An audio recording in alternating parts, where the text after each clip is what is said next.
dear student, good morning to all of you.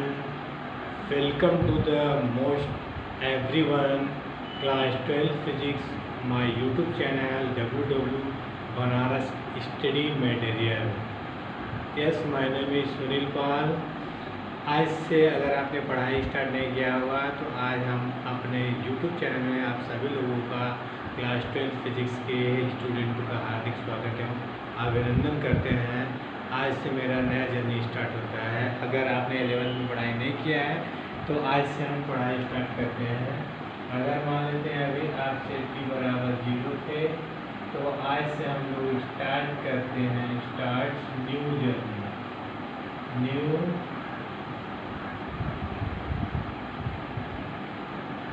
Journey begin. आज से हम लोगों का पढ़ाई का नया जर्नी स्टार्ट होता है। तो वेलकम एवरीवन क्लास 12 स्टूडेंट। तो देखिए आज से हम लोगों का जो स्टार्ट होता है class 12 subject physics unit first का चैप्टर फर्स्ट और मेरा लेक्चर भी फर्स्ट है, मतलब फर्स्ट इंट्रोड्यूस का बेसिक बताऊंगा। तो यूनिट फर्स्ट चैप्टर भी फर्स्ट ही रहेगा। यूनिट फर्स्ट में आपका है इलेक्ट्रोमैग्नेटिक्स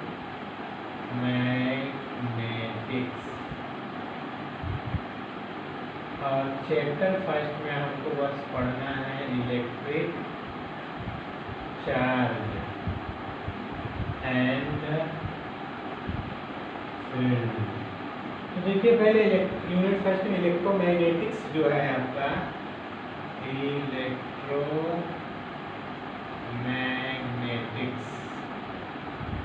यही आपका दो पार्ट में बटा हुआ है। पहला है इलेक्ट्रोस्टैटिक्स, दूसरा है इलेक्ट्रोडायनामिक्स।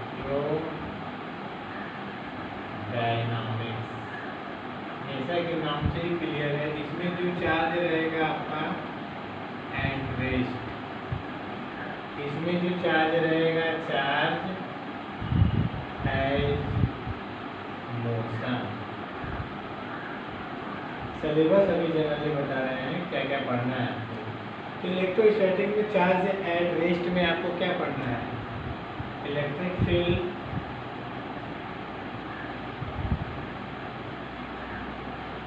इलेक्ट्रिक फील्ड के बाद आपको गॉस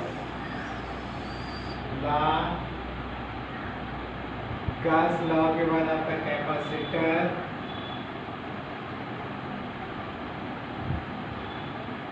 रेजिस्टेंस। इसमें देखिए इलेक्ट्रोडायनामिक जैसा कि नाम से ही क्लियर है कि चार्ज इसमें जो आपका रहेगा मोशन में रहेगा। इसमें आपको पढ़ना है इलेक्ट्रिक करंट,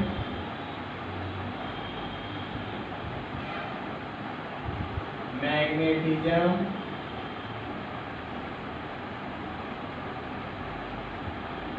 मैग्नेटिज्म के बाद आपका EMI, इसको बोलते हैं इलेक्ट्रोमैग्नेटिक इंडक्शन। फिर आपका है अल्टरनेटिंग करेंट, फिर वेव ऑप्टिक्स, वेव मोशन कुछ रहेगा। इसके बाद मॉडर्न फिजिक्स, यहाँ वेव ऑप्टिक्स में वेव मोशन है। तो ये आपका सिलेबस है। तो हमको अभी तक पढ़ना है इलेक्ट्रोस्टैटिक्स। इलेक्ट्रोस्टैटिक्स में पहला चैप्टर है इलेक्ट्रिक चार्ज एंड फील्ड। तो यहाँ से मेरा टॉपिक स्टार्ट होता है, वही चैप्टर फर्स्ट, जो चैप्टर का नाम है आपका इलेक्ट्रिक चार्ज एंड फील्ड। ये चैप्टर का नाम है और मेरा क्लास भी फर्स्ट है। तो जल्दी से कॉपी और पेन उठाइए, हमारे साथ नोट्स बनाते चलिए। तो हम आगे बता दें इलेक्ट्रिक चार्ज एंड फील्ड। अब शुरू करते हैं चार्ज के विषय में। What is charge? चार्ज होता क्या है? आपने सुना होगा चार्ज होता क्या है। तो पहले शुरू करते हैं चार्ज, देखते हैं चार्ज क्या होता है। Electric charge.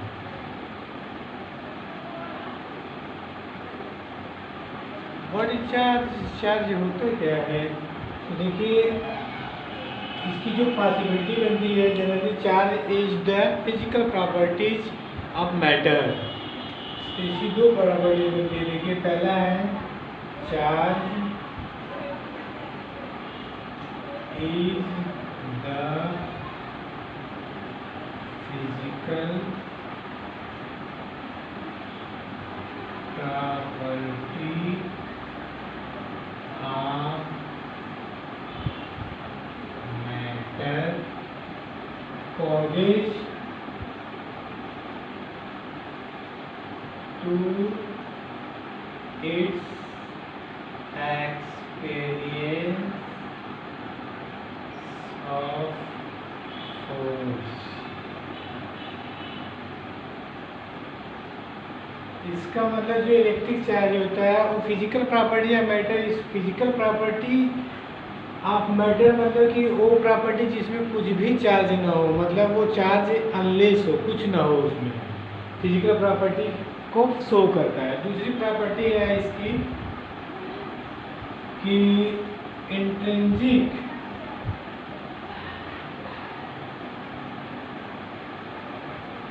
Property of matter. इसका मतलब जो चार्ज होता है इंट्रिंसिक प्रॉपर्टी ऑफ मैटर, मतलब जिसमें कुछ भी ना हो।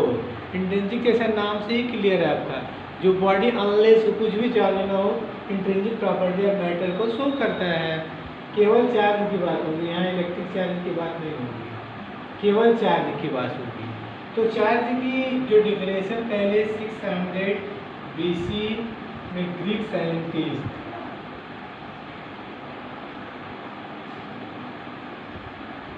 थेल्स ने बताया। 600 BC में ग्रीक थेल्स ने बताया कि charge is physical property of matter causing to experience of force intrinsic property of matter. तो इसके आधार पर अब इसका क्या क्या स्टडी किया गया, इसका स्टडी किया गया तो देखा कि चार्ज है वो इंट्रिंसिक प्रॉपर्टी है, लेकिन ये दो चार्ज शो करता है। ये मतलब जो चार्ज होता है एक पॉजिटिव शो करता है, दूसरा आपका नेगेटिव शो करता है। इसका मतलब there are two types of charge, एक पॉजिटिव होगा दूसरा नेगेटिव। तो पॉजिटिव में आपका जैसा कि पहला पॉजिटिव दूसरा नेगेटिव। अब अगर प्लस एक दोनों सेम चार्ज रहेंगे, प्लस दोनों सेम मतलब प्लस, तो दोनों एक दूसरे को क्या कर देंगे, रिपल कर देंगे। मतलब like charge repel to each other, और अनलाइक चार्ज अगर एक प्लस है दूसरा माइनस, तो unlike charge attract to each other. ये चार्ज की डिफिनेशन है there are two types of charge, plus minus. Plus plus repel करेगा, माइनस माइनस रिपल करेगा, प्लस माइनस अट्रैक्ट करेगा। तो ये चार्ज के विषय में जनरली चार्ज को डिनोट करते हैं हम Q से।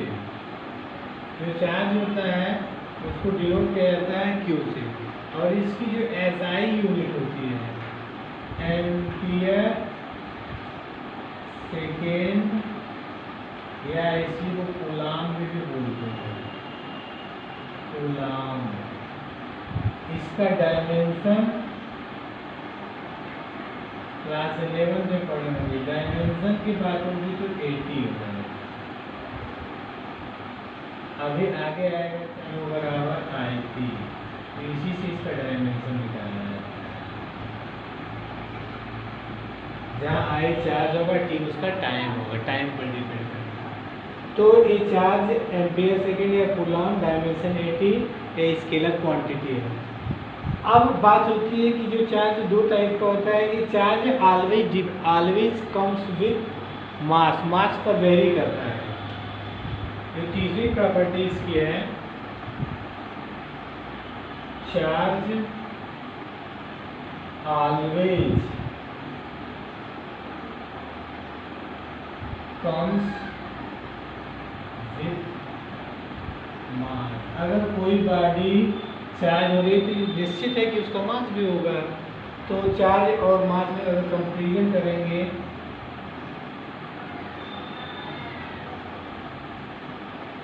तो आप अभी बताया चार्ज दो टाइप का होता है, देयर आर टू टाइप, एक प्लस होगा एक माइनस होगा।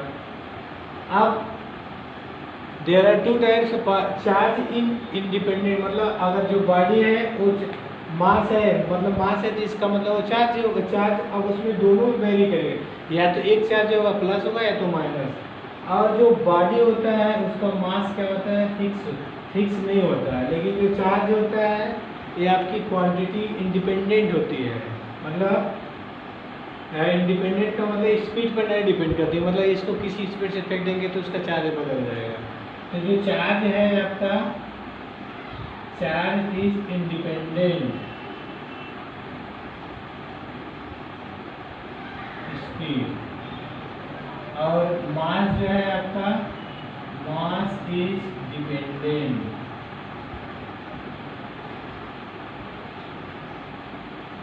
स्पीड। इसके बाद मतलब कि ये स्पीड पर नहीं डिपेंड करता है, ये स्पीड पर डिपेंड करता है। जैसे रिलेटिविटी इक्वेशन में आपने पढ़ा होगा,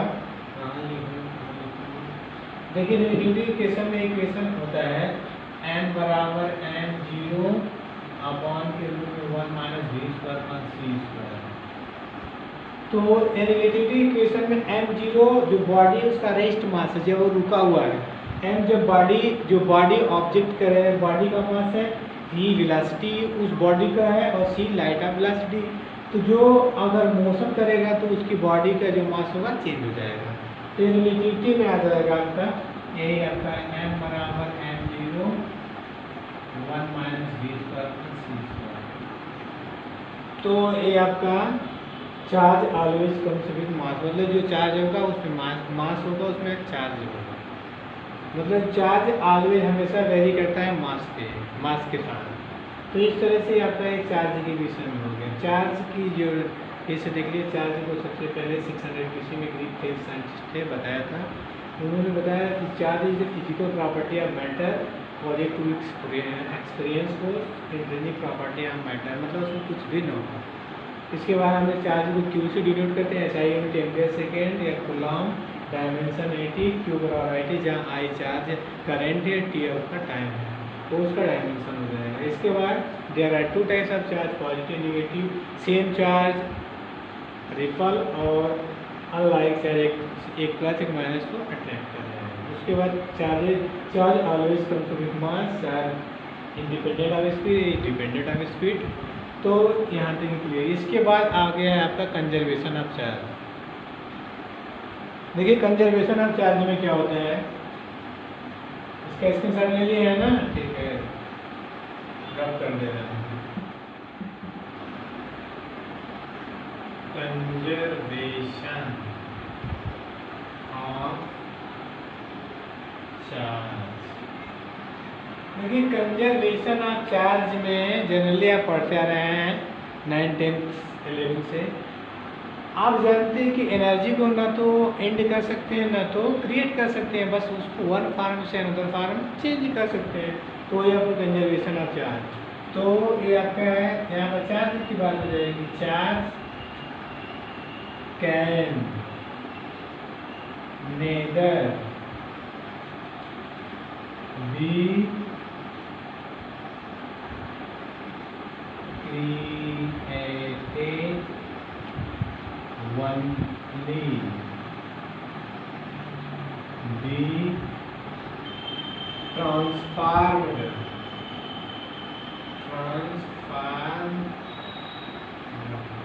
one form to other form।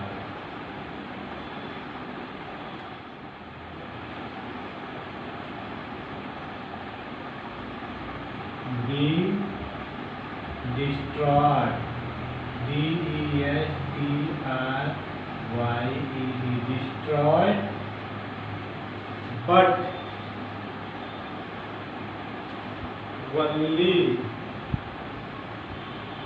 only be transformed one form to other form। तो ये चार्ज ऑफ कंजर्वेशन हो जाएगा आपका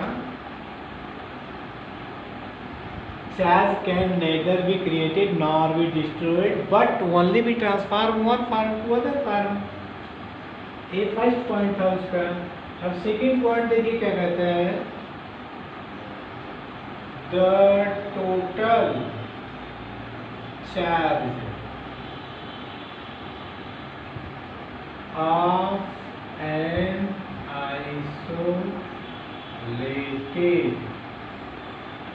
system is constant. The total charge of an isolated system, अगर दो सिस्टम है तो उसका जो टोटल चार्ज होगा एक दूसरे से के इक्वल होगा, कांस्टेंट होगा. एग्जाम्पल में देख लीजिए, मान लेते हैं दो सिस्टम, इसमें 3 बॉडी है और इसमें भी 3 बॉडी है. पहले का इसमें चार्ज है 3 कूलम, इसमें 2 कूलम, फिर 1 कूलम. इसमें है 4 कूलम, 2 कूलम, इसका नहीं मालूम, इसका कूलम, इसका नहीं मालूम, तो मान लेते हैं Q कूलम ही है. तो चार्ज ऑलवेज इक्वल, मतलब दोनों का बॉडी का चार्ज इक्वल कर देंगे. तो इस बॉडी का ऐड कर दीजिए 3, 2, 1 बराबर इसका 4, 2Q. यहाँ से ये क्या होगा 6 हो जाएगा. इसको चेंज कर देते हैं, इसका 3 कर देते हैं. ये 4 गुना 3 गुना है, तो ये हो जाएगा 6 बराबर 7 प्लस Q. तो यहाँ से ट्रांसफर करेंगे 6 माइनस 7, तो Q is equal to -1 coulomb. तो जो थर्ड बॉडी इसकी जो वैल्यू आएगी -1 कूलम. तो इस तरह से कंजर्वेशन ऑफ चार्ज है कि charge can neither be created nor be destroyed but only transform one form to other form. दूसरा पॉइंट है the total charge of an isolated, दो सिस्टम है तो उसका जो टोटल चार्ज होगा दोनों का सेम होगा. तो अगर इसमें से एक नहीं मालूम है तो आप इसको इक्वल करके निकाल सकते हैं. तो इस तरह से दो बार कंजर्वेशन आपका कंजर्वेशन ऑफ चार्ज हो जाएगा. अब अगला है क्वांटाइजेशन ऑफ चार्ज. तो देखिए क्वांटाइजेशन ऑफ चार्ज में क्या होता है. आगे देखिए quantization of charge.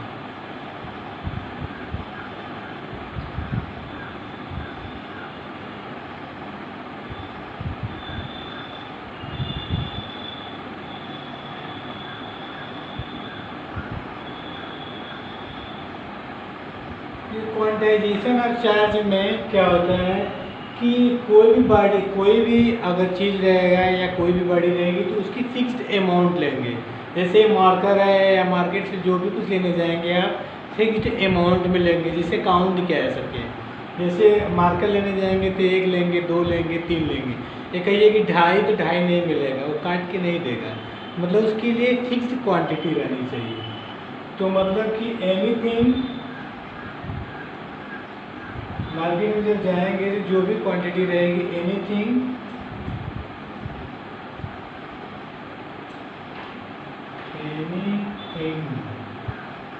which available fixed amount. कोई भी चीज़ लेने जाएंगे तो हमको फिक्स्ड अमाउंट में उपलब्ध हो. जो भी लेने जाएंगे, किताब का भी, पेन, जो 2 किताब, 1 किताब, 1 बुक, 1 पेन, जो भी लेना है आपको 1, 2, 3 काउंट में लेंगे. 2.5 या 2, 3, 3.5 नहीं मिलेगा. तो जो भी quantity quantization of anything which available fixed amount, मतलब जो फिक्स्ड अमाउंट में हमको मिल जाए. इसके लिए 2 कंडीशन है. पहला कंडीशन देखिए, the smallest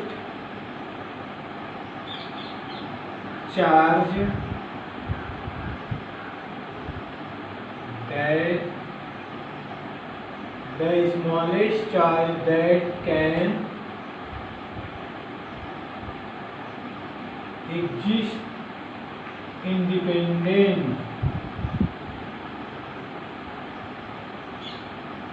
independent is charge. Independent is charge 1 electron. पहला कंडीशन उसमें कह रहा है कि कोई भी अगर चार्ज है वो इंडिपेंडेंट चार्ज पर ही डिपेंड करेगा। The smallest charge that can exist independent is 1 electron. Independent है 1 इलेक्ट्रॉन पर, डिपेंड नहीं कर रहा, इंडिपेंडेंट। जैसे कि 1 इलेक्ट्रॉन की वैल्यू आप जानते हैं 1.6 × 10⁻19 कूलम, जहाँ ए जो इलेक्ट्रॉन है वो आपका फंडामेंटल चार्ज है। Fundamental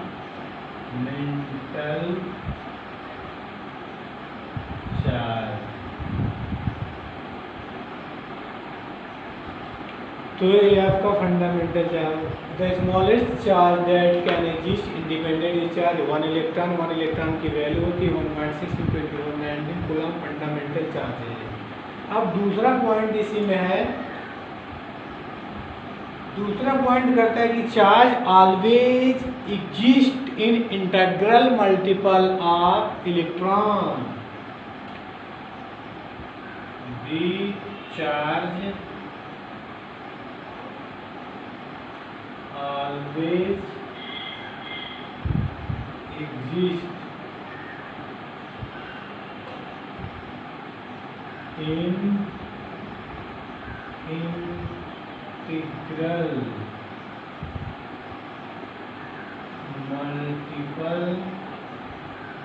integral multiple of fundamental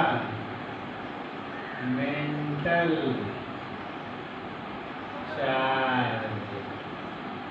इसका मतलब जो चार्ज है वो हमेशा इंडिपेंडेंट करता है integral multiple of fundamental charge. जो फंडामेंटल ऑफ चार्ज है उसका इंटीग्रल मल्टीपल होता है। जैसे अगर फर्स्ट केस में लेंगे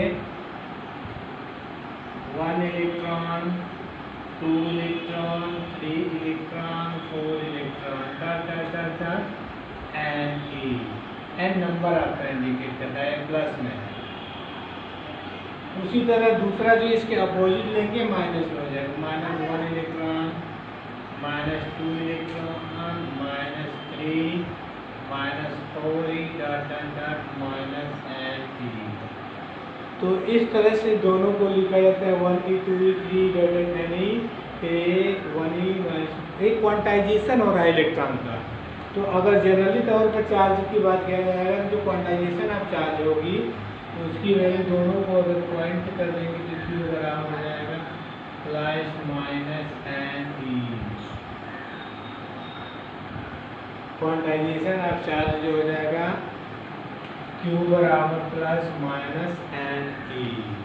तो देख लीजिए आपका Q क्या हो गया, Q आपका होगा चार्ज ऑफ एनी बॉडी, किसी भी बॉडी का आपका चार्ज हो जाएगा। एन आपका क्या होगा, एन इंटीजर होगा, इंटीजर। और ई क्या होगा, चार्ज ऑफ एन इलेक्ट्रॉन। ई आपका हो जाएगा charge of electron, Q charge of any body and integer, कितने नंबर ऑफ इंटीजर है। इस पे एक न्यूमेरिकल सॉल्व करते हैं क्वांटाइजेशन ऑफ चार्ज पर।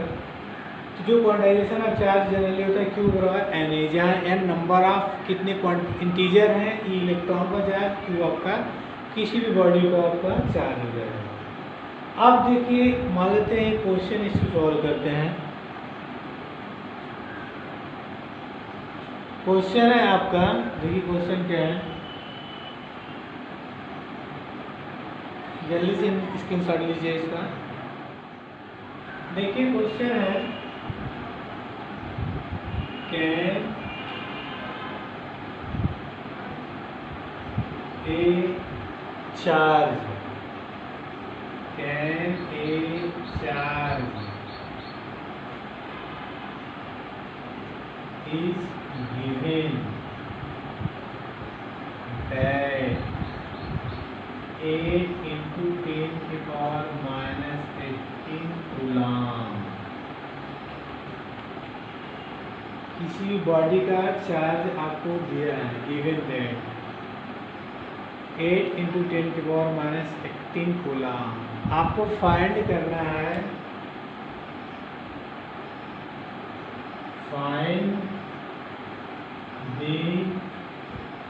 Number of integer or number of electron।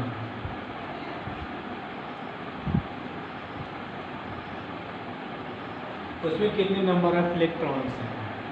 तो देखिए फार्मूला यही लगेगा आपका,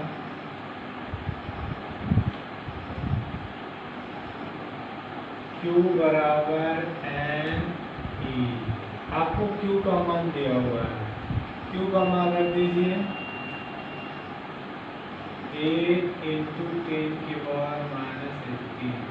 n का मान नहीं मालूम है, E इलेक्ट्रॉन का चार्ज आप जानते हैं, E बराबर होता है 1.6 into 10 की पावर -19 कूलम। तो यही E का मान आपका रख देंगे।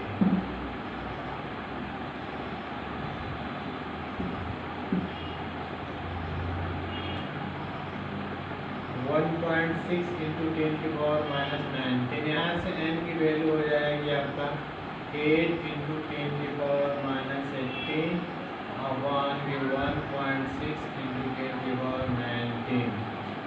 दोनों को डिवाइड करेंगे तो यहाँ जब इंटीजर बनाएंगे तो ऊपर ये किलो बढ़ जाएगा, ये ऊपर जाएगा प्लस हो जाएगा, ये हो जाएगा n = 18 अपॉन 16, ये हो जाएगा 10 की पावर 18 प्लस 19।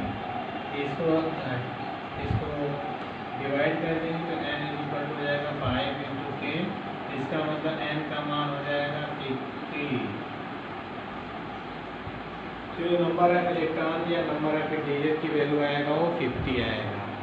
तो इस तरह से किसी बॉडी का अगर चार्ज दिया जाएगा तो उसके नंबर ऑफ इंटीजर और नंबर ऑफ इलेक्ट्रॉन की वैल्यू आप फाइंड आउट कर सकते हैं। तो इस तरह से आप या तो अगर चार्ज आपको नंबर ऑफ इंटीजर की वैल्यू दिया जाएगा तो इलेक्ट्रॉन का जो चार्ज आपको पता है तो वहाँ से चार्ज बॉडी का चार्ज निकाल सकते हैं। तो इस तरह से इसमें न्यूमेरिकल भी आते हैं।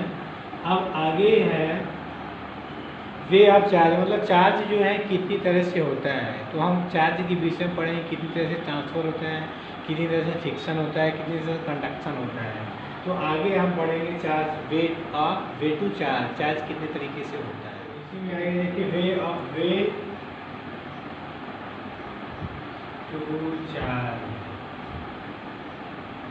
किसी बॉडी को चार्ज करने के कितने तरीके हैं या कितने रास्ते हैं। पहला इसमें है चार्जिंग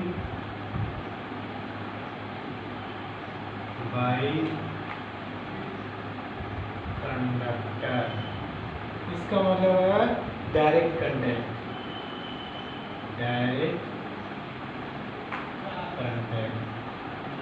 मतलब दो बॉडी को डायरेक्ट एक दूसरे के कांटेक्ट में रखते हैं। देखिए एग्जांपल में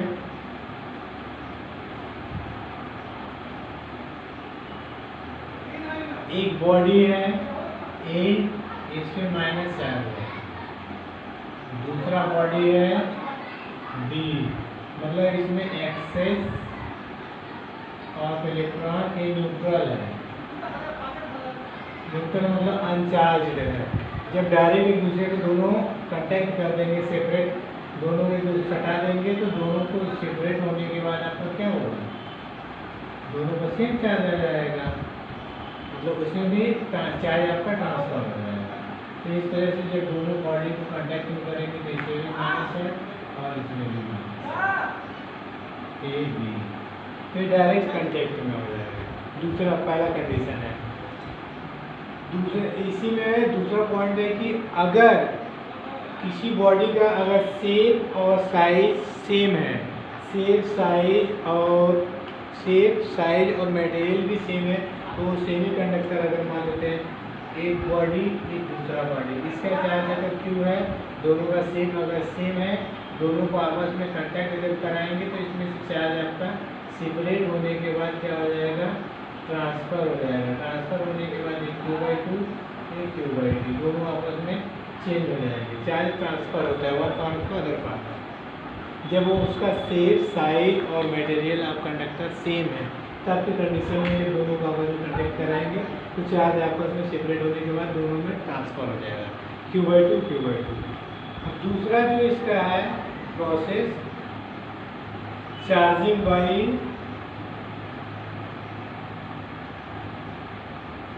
इंडक्टर।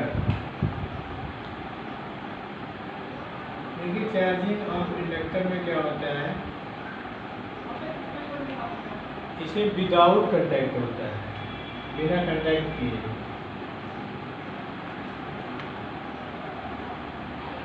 उसमें जो डायरेक्ट कंटैक्ट करा देते थे, इसमें बिना कंटैक्ट कराना है, कंटैक्ट किए।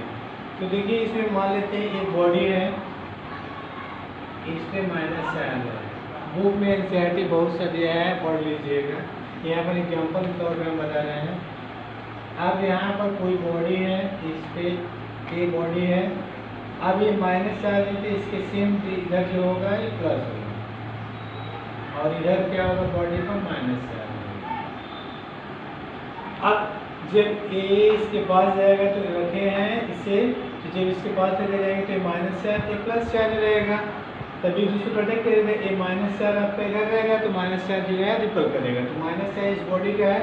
अब इसी के पास जो है दूसरा बॉडी रख देते हैं, सटा के इसको, ए है बी है, इससे चार्ज क्या होगा, ट्रांसफर होगा। चार्ज इसमें जो माइनस चार्ज है क्या हो जाएगा, बॉडी का ट्रांसफर हो जाएगा, इसके प्रेजेंस इसको पकड़े रहेंगे, इसके पास जैसे रहेंगे इस बॉडी का चार्ज ट्रांसफर हो जाएगा। ट्रांसफर हो गई जो सेपरेट हो जाएगा, ये सेपरेट मतलब पोलराइज होगा। पोलराइज होने के बाद ये हो जाएगा, ये बॉडी आपका क्या हो जाएगा, ये माइनस चार्ज इसको पकड़े रहेंगे, दूसरा वाला जो बॉडी है ये है, फिर ये आपका बी, तो ये माइनस हो जाएगा और ये प्लस हो जाएगा, ये माइनस हो जाएगा। तो इस तरह से इसको पकड़े रहेंगे तो ये आपका जैसे ही बॉडी से चार्ज आपका ट्रांसफर हो जाएगा। ट्रांसफर होने के बाद इसके प्रेजेंस में होगा तो ये बॉडी का जो चार्ज होगा अलग हो जाएगा, ए का प्लस हो जाएगा, बी का माइनस। दूसरा इसी का है प्रोसेस, अगर हम इसको माइनस बनाना है तो देखिए माइनस बनाने के लिए मान लेते हैं, दूसरा एग्जाम्पल लेते हैं, एक बॉडी लेते हैं, इससे प्लस चार्ज। अब ए आपका मान लेते हैं, इस पे क्या है, जब प्लस है तो इस पे क्या होगा, माइनस। बॉडी ए इधर क्या होगा, प्लस चार्ज। इसको क्या कर देते हैं, अर्थिंग कर देते हैं, अर्थ से कनेक्ट कर देते हैं।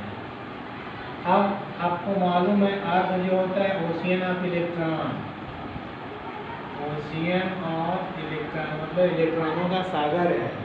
तो अब आपको मालूम है कि इलेक्ट्रॉन को क्या है भैया, माइनस चार्ज। माइनस चार्ज जब इस पर ट्रांसफर होगा तो सेपरेट होने के बाद क्या होगा, ये आपका सेपरेट होने के बाद इस बॉडी को पकड़े रहेंगे अपने स्थान पर यहाँ पर। अब इसको सेपरेट होने के बाद ये धीरे धीरे इधर से आएगा, न्यूट्रल चार्ज होगा, न्यूट्रल चार्ज इधर है, पूरी बॉडी में फैल जाएगा। तो इसको पकड़े रहेंगे, तो जब इसको पकड़े रहेंगे तो सेपरेट होने के बाद ये आपका रहेगा प्लस, इधर वाला जो बॉडी हो जाएगा पूरा क्या हो जाएगा, माइनस। तो इस तरह से इसको पकड़े रहेंगे, आपका प्लस रहेगा, ये माइनस हो जाएगा, धीरे धीरे आपका सेपरेट होने का तो माइनस हो जाएगा। तो इस तरह से चार्जिंग ऑफ इंडक्टर होता है। बुक में बहुत सा दिया है, बहुत सारा एनसीईआरटी बुक में दिया है, उसको पढ़ लीजिएगा। इसी में अब अगला है चार्जिंग बाई फ्रिक्शन। फ्रिक्शन मतलब रब करना, दो बॉडी को हम रब करते हैं तो क्या होता है, उसमें रब करने से क्या होता है, उसकी काइनेटिक एनर्जी थर्मल एनर्जी में कंटैक्ट होती है। जैसे हमने बहुत पहले बच्चों को खेल खेलते हैं, अगर सूखे बालों को हेयर स्टाइल में रब करते हैं तो क्या होता है, कागज़ के छोटे छोटे पार्टिकल को अटैक करता है, तो उसमें जो बॉडी होता है चार्ज होने के बाद एक बॉडी का दूसरे बॉडी में ट्रांसफ़र होता है। जैसे ब्लैक बोर्ड पर जब हम लिखते हैं चाक से, तो चाक जब घिसता है तो चार्ज पर कौन सा चार्ज आएगा, पॉजिटिव, और ब्लैक बोर्ड पर क्या आ जाएगा, निगेटिव। अगर इलेक्ट्रॉन का ट्रांसफ़र करते हैं तो जो इलेक्ट्रॉन देता है उस पर प्लस और जो लेता है वो माइनस। तो उसी तरह से इसमें जो चार्जिंग वाले सेक्शन में उसमें इलेक्ट्रॉन का क्या होता है, ट्रांसफ़र होता है। तो तीसरा इसका है, तीसरा है charging by friction. Charging by friction में इंसुलेटर भी प्रेजेंट में होता है। मतलब इंसुलेटर मतलब जिससे ये आपका इंसुलेटर में होता है। इसमें क्या करते हैं, दो बॉडी लेते हैं, दोनों को आपस में क्या करते हैं, रब करते हैं। रब करेंगे तो क्या होगा, इसमें अगर ए बॉडी है बी बॉडी है तो इसमें भी अब एटम होगा, इसमें भी एटम होगा। अब दोनों को आपस में रब करेंगे तो क्या होगा, इलेक्ट्रॉन का ट्रांसफ़र होगा, इलेक्ट्रॉन का ट्रांसफ़र होगा। तो ट्रांसफ़र होने के बाद अगर इस पर एक पर क्या होगा, माइनस चार्ज आ जाता है, दूसरे पर क्या जाता है, प्लस चार्ज आ जाता है। ए में बी दोनों बॉडी का आपस में ट्रांसफ़र होता है, ट्रांसफ़र ऑफ इलेक्ट्रॉन। रब करेंगे तो काइनेटिक एनर्जी बदले में, काइनेटिक एनर्जी में बदले, काइनेटिक एनर्जी थर्मल एनर्जी में बदले। तो इलेक्ट्रॉन जो ट्रांसफ़र होता है outermost shell of electron से ट्रांसफ़र होता है। एक को प्लस, एक को माइनस, एक को चार्ज दूसरा हो जाए, दूसरे पर दूसरा हो जाए। तो इस तरह से आपका है चार्जिंग बाय फ्रिक्शन में।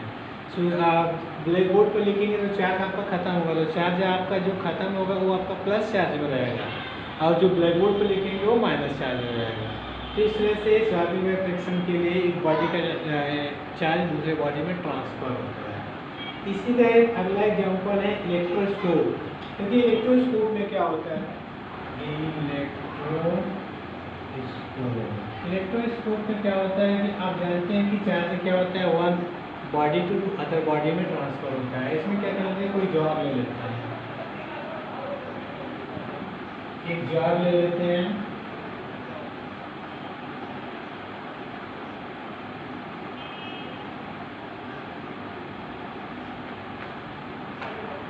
इस जार के ऊपर एक कार का लगा देते हैं नॉब, जिसको बोलते हैं घुंडी। इसमें बॉडी होता है आपका,